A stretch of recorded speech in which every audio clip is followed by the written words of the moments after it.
fazer isso. Ele foi ao sumo sacerdote e recebeu uma carta que autorizava ele, ou seja, ele tinha sobre os seus ombros o poder para fazer aquele trabalho. E o interessante é que o Renato diz, a partir do verso 1, e eu gostaria que vocês se atentassem ao comentário, não precisa ler se quiserem, porque é uma história bastante conhecida, mas o Renato diz que Saulo reuniu alguns amigos e foi então até a cidade de Damasco. Mas no meio do caminho, e é justamente isso que eu quero enfatizar nessa manhã, no meio do caminho, Saulo se deparou com uma imensa luz. E essa luz, ela tomou a sua visão. E lá do céu houve uma voz. E está relatado no verso 4. E caindo por terra, ouviu uma voz que lhe dizia: Saulo, Saulo, por que me persegue? Saulo, Saulo, por que me persegue? E no verso 5 ele diz: quem é, Senhor? E respondeu: eu sou Jesus, a quem tu persegues. Jesus Cristo agora lá do céu pronuncia uma palavra. E ele chega até o homem Saulo e diz: Saulo, Saulo, por que você me persegue? Saulo, toda vez que você persegue o meu povo, você persegue a mim.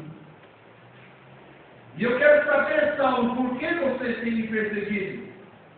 Sendo que você deveria ser um homem que não perseguisse, mas trouxesse para perto de mim aqueles que estão fugindo. Saulo não sabia, mas Jesus tinha um propósito na vida dele. Jesus tem um propósito na minha e na sua vida. Jesus tem um propósito na vida das pessoas que um dia entraram por essa porta. Na vida de pessoas que entram por aqui por acaso. Na vida daquelas pessoas que simplesmente veio visitar a igreja uma única vez. Jesus tem um propósito com essas pessoas. E o propósito de Jesus ao morrer na cruz do Calvário era salvação, era perdão, era remissão, era reconciliação com o trono de Deus. E Saulo não havia entendido isso. E quer ver uma coisa mais impressionante no relato da história de Saulo? Está relatado no verso 10. E diz a palavra de Deus: e havia em Damasco um certo discípulo, agora um discípulo do Senhor, um homem da igreja, um homem que fazia os trabalhos de Deus de forma correta. E lá em Damasco existia um homem chamado Ananias. E disse-lhe o Senhor em uma visão: Ananias.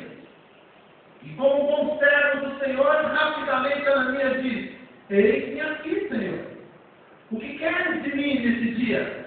Estou aqui pronto a te obedecer. Estou aqui pronto a fazer o seu trabalho. Estou aqui pronto a executar a sua ordem. Então o nosso Deus diz a Ananias: disse o Senhor a Ananias: levanta-te, vá a uma rua chamada direita, está no verso 11.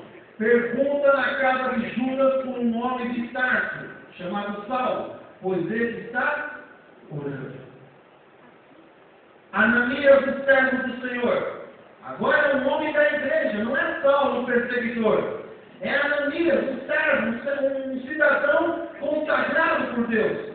E esse homem é chamado por Deus para executar uma missão. E a missão é ir resgatar aquele que está se perdendo.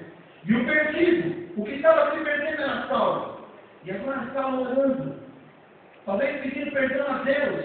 Talvez pedindo a Deus uma ajuda. Talvez pedindo a Deus uma caridade para a sua missão. A Bíblia não diz o que Saulo estava orando. Mas a Bíblia diz que Deus chamou Ananias para fazer o trabalho. E Ananias, ele fez o trabalho rapidamente? O relato diz, no versículo 12. Olha o que diz a palavra de Deus. No versículo 12 diz: em uma visão ele viu que entrava um homem chamado Ananias, punha a mão sobre os olhos para que tornasse ver. E no versículo 13 respondeu Ananias: Senhor, de muito ouvi acerca desse homem, com males tem feito aos seus campos em Jerusalém. E aqui tem poder dos principais sacerdotes para prender aqueles que invocam o seu nome. Em outras palavras, Ananias diz: Senhor, eu não posso, eu não tenho coragem, eu não vou, porque esse homem é um homem perigoso, é um homem que tem poder nas suas mãos e ele vai me prender, Senhor. Ah, Senhor, eu não vou. Outras vezes Deus nos chama para fazer um